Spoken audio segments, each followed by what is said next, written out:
अस्पताल में नाटकों की कभी कमी नहीं थी, लेकिन हाल की रहस्यमय घटनाओं ने सभी को चौंका दिया था। जो मरीज ठीक हो रहे थे, उनकी हालत अचानक खराब हो रही थी और स्टाफ को समझ में नहीं आ रहा था कि इसका कारण क्या हो सकता है। एक असंतुष्ट पूर्व कर्मचारी द्वारा बदला लेने की अफवाहें फैलने लगी, लेकिन कोई नहीं जानता था कि यह कौन हो सकता है या उनके इरादे क्या थे। अस्पताल के शीर्ष सर्जन डॉक्टर स्मिथ चीजों की तह तक जाने के लिए दृढ़ थे और उन्होंने कर्मचारियों के रोजगार रिकॉर्ड की समीक्षा करके शुरुआत की।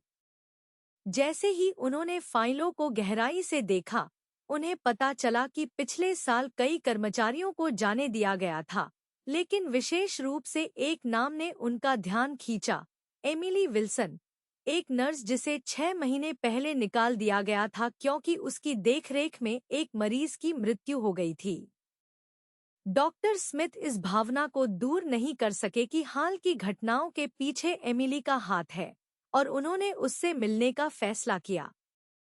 जब वह उसके अपार्टमेंट में पहुंचा, तो उसने उसे शांत और संयमित पाया, लेकिन उसकी आंखों में द्वेष का भाव था। उसने किसी भी संलिप्तता से इनकार किया, लेकिन डॉक्टर स्मिथ आश्वस्त नहीं थे। उन्होंने जवाबों से अधिक सवालों और बेचैनी की भावना के साथ अपना अपार्टमेंट छोड़ दिया, जो अस्पताल लौटने के बाद भी लंबे समय तक बना रहा।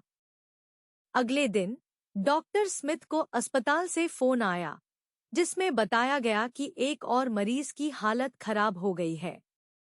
वह अस्पताल की ओर भागा। उसके मन में एमिली और उसके संभावित प्रतिशोध के विचार दौड़ रहे थे।